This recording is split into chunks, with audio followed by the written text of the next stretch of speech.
Good evening, fellow Toastmasters. About once every 5 years, Americans have to make a decision. Especially if you live in an area like Rutland or Granville or some rural area, you have to buy a car. There is no way around finding some mode of transportation. Public transportation isn't really an option here. It's limited at best, and you still need a ride to get to a nearest road so that you can actually catch a bus, if there is a bus. A few months ago, I had to make this decision. I had done a lot of research. I had asked around. I had a car that was getting about 14 miles to the gallon, which meant that I didn't pass a gas station between Granville and Rutland very often. I had to schedule exactly how far I could go each time. So I made the decision to buy a car. Coming back from Albuquerque, I had decided I would get a car that had all-wheel drive, a good reputation for cold weather driving, so I chose a Subaru Outback. To get a Subaru, because I've been driving by Kinney every single day as I go to work, to and from work, looking at the cars, I finally decided to do a little research. I began doing my research, I figured out the kind of car that I wanted, and I went there and I test drove a car. I had been lucky enough to buy a car in Albuquerque from probably one of the best car dealerships on the planet. And I'm not exactly used to what happens during the sale. So I go and I test drive a car, and I'm excited. I have a price range in mind. I know exactly the kind of car that I want. But of course, as you get there, you're approached by somebody who is very chipper, who wants to show you everything they have. So what do? Oh, but we have the Subaru Legacy. It's a four-door. No, it's a sexy car. It was cute, but it was really low to the ground. But it was way newer. So I kept hearing, oh, but it's newer. It's newer. So you say, oh, I'll test drive it. So I test drove it. It was really nice. But it was so geared towards my brother, who was a high-end sports car kind of guy, and not towards me, who's a utilitarian, and I have to be able to put crap in the trunk.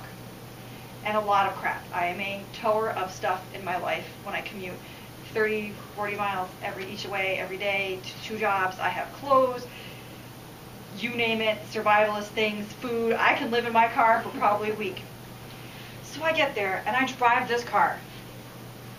And okay, the Outback was a little rougher. Wasn't exactly what I wanted, but hey, this was the type of car that I needed. But I couldn't let him know that, because we all know as soon as you say, oh, I really like this car, you're done. So the game has begun. And he says, well, you know, first of all, being a female going into this situation, it's never a lot of fun.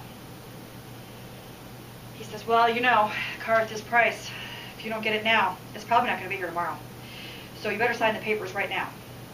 And I said, well, whoa. You don't pull on to a car lot and sign papers that day. Well, I really, you know, if you don't get it now, I'm not going to guarantee it's going to be here tomorrow.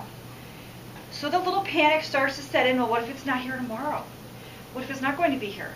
So I go home, I do my research to make sure I have the right price, the right mileage, all of those items in line.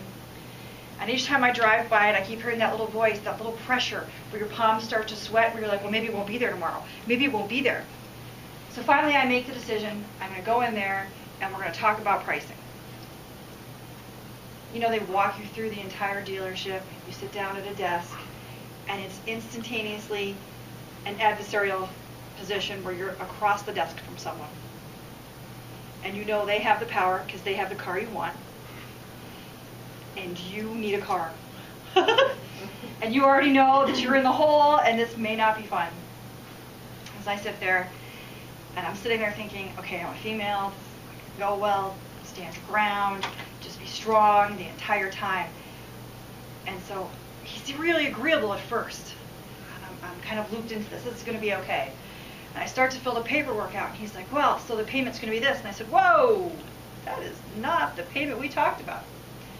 Yeah, but you see, you know, now that I've really looked at your car, there's no way their trade-in value is going to be what it was. And I am attached to my car.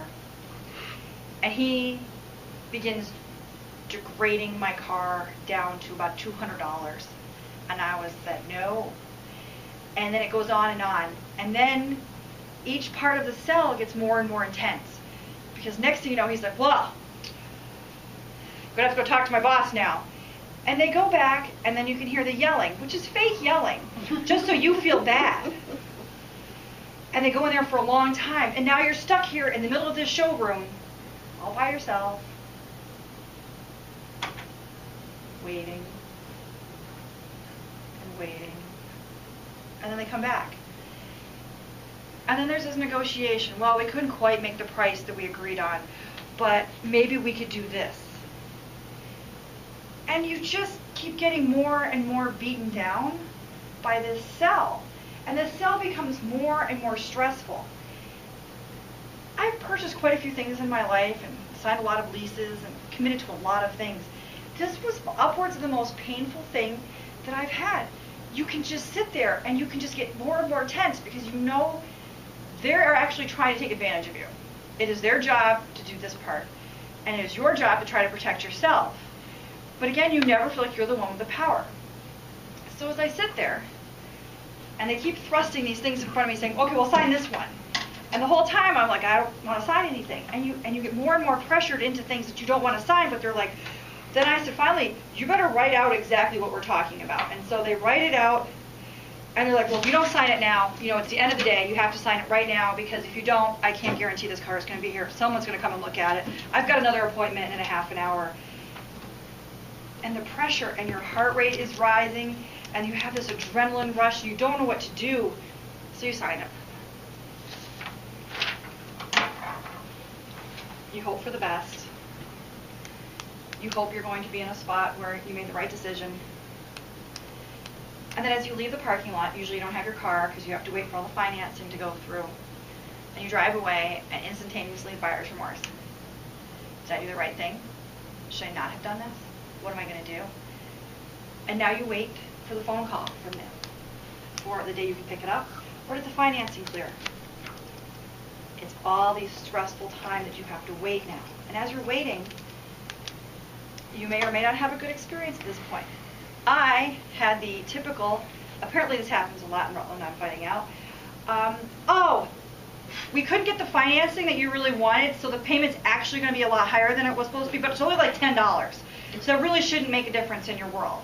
And then you're stopped, you're like, whoa, I signed a paperwork saying it was going to be this much. Yeah, well, we couldn't get that. So then you have to negotiate again over the phone, usually while you're driving or your business. And the sell is back on again because now they're trying to push you back up. And you have to remember, and it's very stressful, and it's probably the most stressful thing you could ever go through. And I've purchased a house, but the car was way worse. Way worse. So as I stand there, I get this phone call, and next thing you know, I now have to commit to more money or no car. So of course, at this point, I'm like, you know what? I'm staying with my car. I'm good.